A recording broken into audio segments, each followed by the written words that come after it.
Oh, graça e paz. Grupo Mães Intercessora.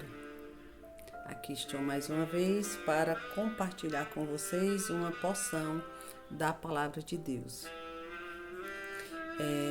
Deus me deu por título essa mensagem que diz: Quem diz que se não é visto não é lembrado? E eu já começo dizendo aqui a vocês que quando Deus quer honrar alguém, Ele tira do anonimato e coloca em posições inimagináveis.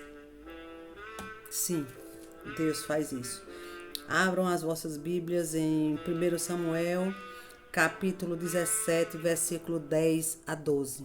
Eu vou ler apenas esses dois versículos, crendo que vocês vão ler todo o capítulo e vão examinar as escrituras para ver o que está sendo lido, se de fato é assim. Porque nós precisamos ser igual os crentes berianos. Devemos conferir, não é? Assim fez passar Jessé os seus 7 filhos diante de Samuel, porém Samuel disse a Jessé: O Senhor não escolheu estes?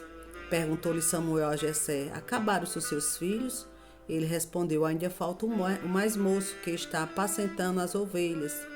Disse, pois, Samuel a Jessé: Manda chamá-lo, pois não assentaremos à mesa se ele não venha.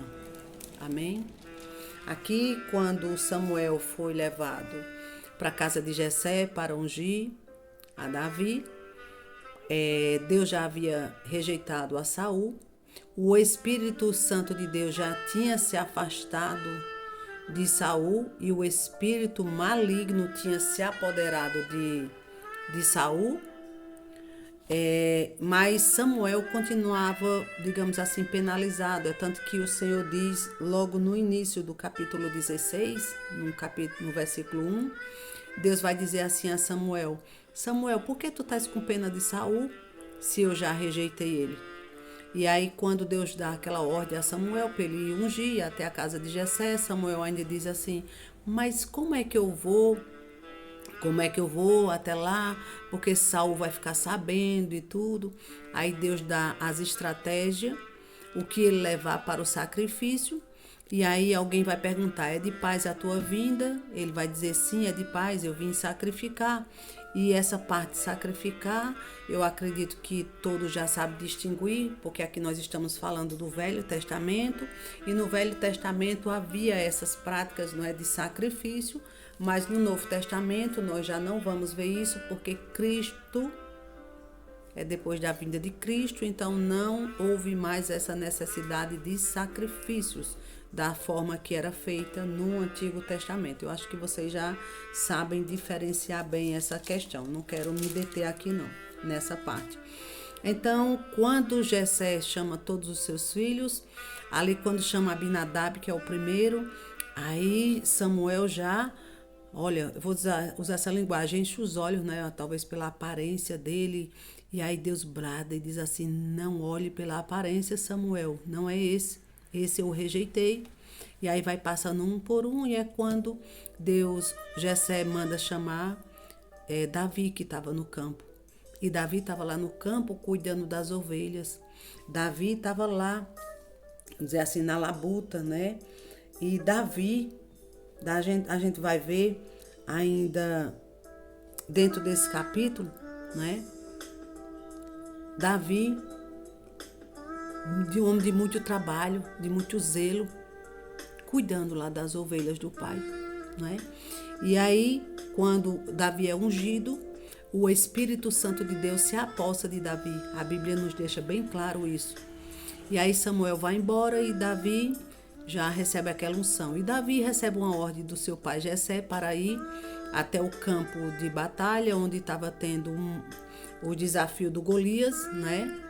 E os irmãos de Davi foram convocados para essa guerra.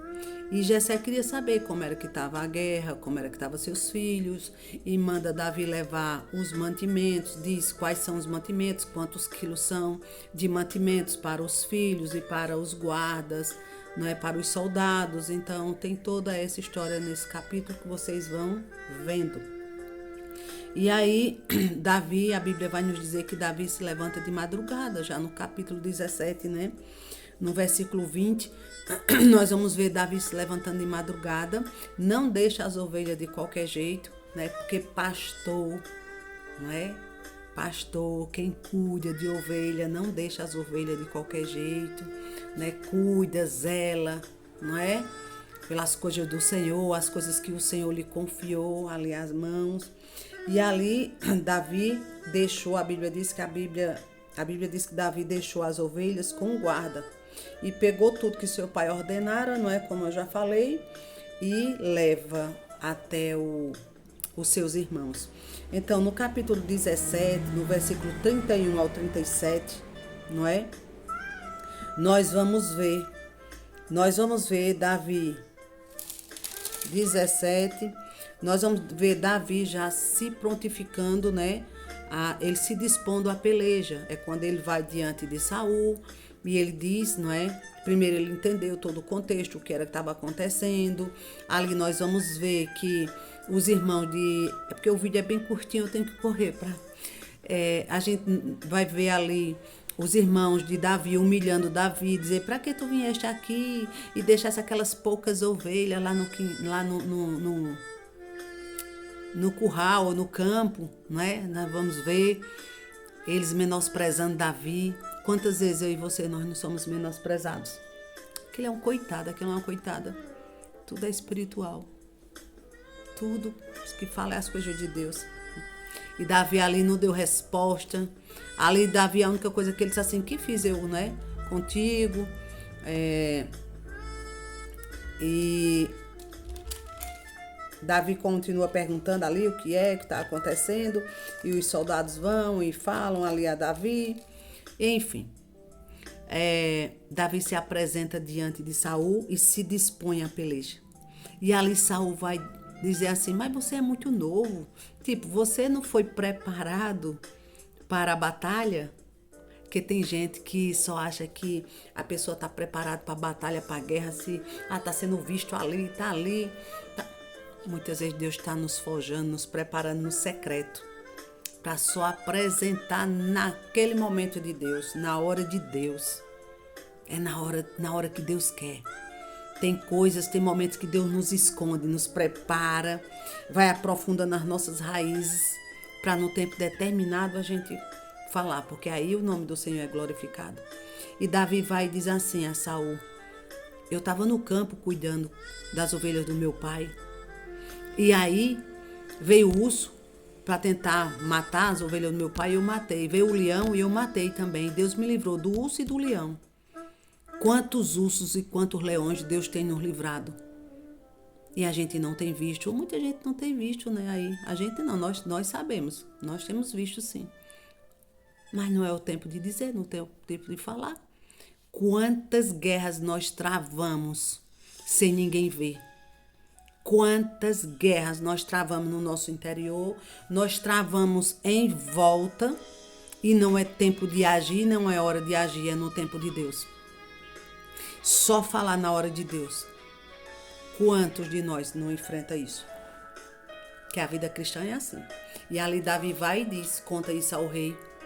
Até então, vamos dizer assim, na minha palavra, estava lá no secreto de Davi, porque tem coisa que a gente tem que ter a nossa intimidade com Deus. A nossa intimidade com Deus, nem tudo é preciso sair dizendo, olha, foi assim, olha, Deus me revelou isso, fez isso. Se Deus não mandou, fica calado. Só fala na hora certa, no momento certo, porque aí o nome do Senhor será glorificado. E ali Saul vai dizer assim a Davi, que o teu Deus, né, que Deus seja contigo, né? Aí Saul pega as armaduras dele e quer vestir Davi, mas nem toda a armadura cabe no outro. A armadura era própria para o tamanho de Saul, não era do tamanho de Davi. É tanto que Davi diz, eu não consigo usar isso aqui, tira e não usa aquelas armaduras de Saul. E Davi pega só o seu cajado e as pedrinhas. Tem coisa que parece ser pequeno, né? Ou ilógico, né? Como é que vai diante de um Golias? Como é que vai diante de um gigante?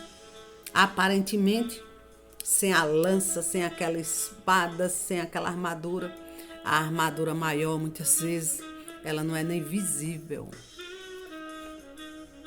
Ela não é nem visível.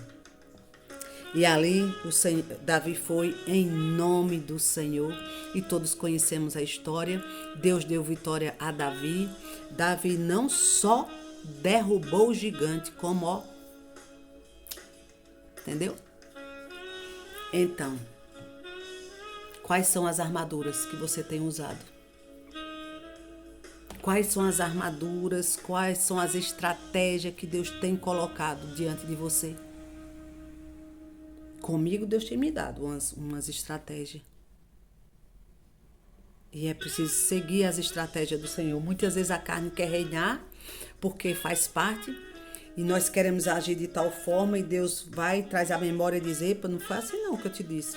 Eu te disse é assim, eu te disse agora não, usa isso aqui, vai pro teu secreto, vai pro teu quarto, tenha intimidade comigo, usa a arma é do louvor, canta. É difícil cantar na dor, é difícil cantar doente, é difícil cantar triste, é difícil cantar chorando. Isso tudo eu já sei dizer em detalhes. Mas Deus faz. Também sei dizer que Deus faz, Deus renova, Deus levanta do monturo, Deus dá uma força, Deus dá anestesia do céu. Eu tive uma experiência com Deus, eu vou contar isso porque eu já contei agora há pouco, numa live, eu já contei a vocês essa experiência. Deus me deu uma anestesia do céu no dia 4 de julho, agora de 2022.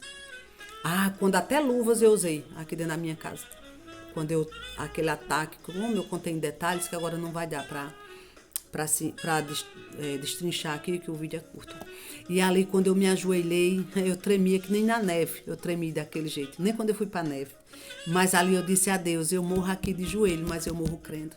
E dali eu me levantei, porque o Senhor disse, não chores mais. Fez comigo igual a viúva de Naim. Não chores mais. E dali Deus me levantou para a glória de Deus até hoje. Deus faz. Não queira questionar o tempo de Deus, a hora de Deus, que forma Deus vai fazer, não. Isso é conversa. Como anestesia do céu. Pede a Deus para ter essas experiências. Tem coisa que é difícil. É com muita dor. E cada um sabe falar, porque passou e sentiu aqui na pele. Mas voltando para o texto, eu sei que é preciso a gente ter intimidade com o Senhor. Eu não sei qual é o gigante que está diante de você. Eu não sei qual é o gigante que tem te afrontado. Eu sei dizer que o nosso Deus é grande, o nosso Deus é poderoso e o nosso Deus é invencível. Não há gigante que permaneça diante de Deus, o Deus soberano. Muitos deusezinhos de minúsculo por aí. Mas o nosso Deus é maior. Quem está conosco é maior. É maior. E nós precisamos ter testemunho. Nós precisamos ter vida no altar. E vida no altar, o que eu tenho sido na minha intimidade? Será se eu só oro aqui no grupo? Será se eu só deixo aqui áudio aqui no grupo? Quanto tempo eu tenho gasto? Eu e Deus, Deus e eu, no meu quarto.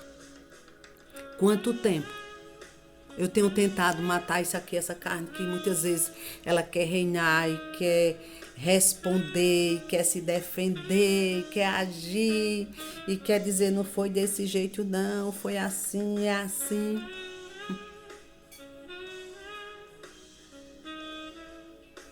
Nós precisamos ser modeladas diariamente por Deus, e para ser modelado dói. Dói muito. Mas é melhor, é infinitamente melhor. Com o Senhor é melhor.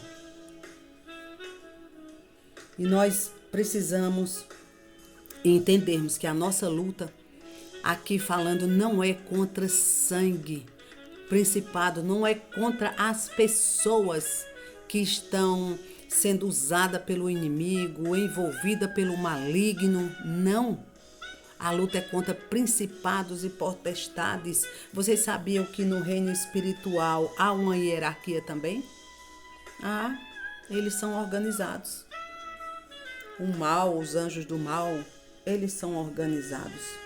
E nós, como filhas de Deus, nós precisamos nos organizar e usarmos as armaduras certas, que tem em Efésios, capítulo 6, versículo 10, que diz: quanto ao mais, sede fortalecidos no Senhor e na força do seu poder, revestidos de toda a armadura de Deus, para poderes ficar firmes contra as ciladas do diabo, porque a nossa luta não é contra o sangue e a carne, e sim contra os principados e potestades, contra os dominadores desse mundo tenebroso, contra as forças espirituais do mal nas regiões celestes. Portanto, tomai toda a armadura de Deus para que possais resistir no dia mau. E depois de teres vencido tudo, permanecei inabaláveis. Estais, pois, firmes, cingivos com toda a verdade e revestivos da couraça da justiça. Calçai os vossos pés com a preparação do evangelho da paz, embraçando sempre o escudo da fé, com o qual podeis apagar os dardos inflamados do maligno. Tomai o capacete da salvação e a espada do Espírito, que é a palavra de Deus, com toda oração e súplica, orando em todo tempo em Espírito, para isto vigiando com perseverança e súplica para todos os santos, não é? Então não é de qualquer jeito que nós vamos para enfrentarmos uma guerra, uma batalha espiritual. Precisamos nos revestir disso aqui. Não vai dar tempo eu falar em cada palavra, mas a palavra por si só ela já se explica, que é resistir, permanecer com a verdade. Com mentira ninguém vence nada. Mentira, quem mente não é filho de Deus não, mentiroso. A Bíblia diz que é o pai da mentira. Quem tem isso por prática é mentira. Deus não está. Com a preparação, então nós precisamos nos preparar. O que é que o Evangelho nos diz? O que é que a Bíblia nos diz? O que é que esse manual de Deus nos ensina? Não é? Então a gente tem que ter essa fé, a fé, e para poder apagar os dados inflamados do maligno, né? A palavra de Deus, oração, súplica, perseverança, vigiando. E assim nós vamos diante de todo e qualquer inimigo, porque o Senhor está conosco e a vitória é nossa, debaixo do sangue de Jesus. Então, quem não é visto, não é lembrado, isso não procede. Muitas vezes está lá escondidinho nas malhadas, lá escondidinho, e Deus manda chamar. Deus manda chamar, honra, dá honra, exalta, não é? Porque já preparou lá onde ninguém viu. Foi forjando, foi fortalecendo. E Deus não se agrada de covarde. Mas não é de todo jeito que Ele usa o seu soldado. Não, na batalha. Que nós venhamos perseverarmos na fé. Na fé. E não venhamos negociar jamais os princípios cristãos. Vamos desagradar muitos, mas o principal é agradar a Ele. Amém? Que o Senhor continue nos fortalecendo e nos dando sabedoria e discernimento. Discernir o Espírito, se é de Deus ou se é do maligno. Precisamos. Quais as afrontas que você tem recebido? É aquela pessoa mesmo, a pessoa, mas fulano me disse isso, olha fulano. Quem usou aquela pessoa? Quem falou ali? Foi a pessoa ou foi o inimigo? É preciso saber com quem estamos lutando. Nos colocarmos na posição de que Deus quer. Que Deus quer. E assim vamos vencer o mal e declararmos todos os dias que a nossa casa não tem espaço para Satanás. Quem reina no nosso lar é Deus. Quem reina é Jesus. Foi Ele que morreu por mim e por você. E nós somos comprados por um alto preço, um preço da cruz do Calvário. e declararmos todos os dias que os nossos filhos pertencem ao Senhor. Os nossos filhos, a nossa família é do Senhor. E ainda que o maligno venha fazer alguma coisa, mas foi porque ele permitiu para um algo maior. Porque tudo vem dele. Nada nos acontece sem a permissão do Senhor. Nada.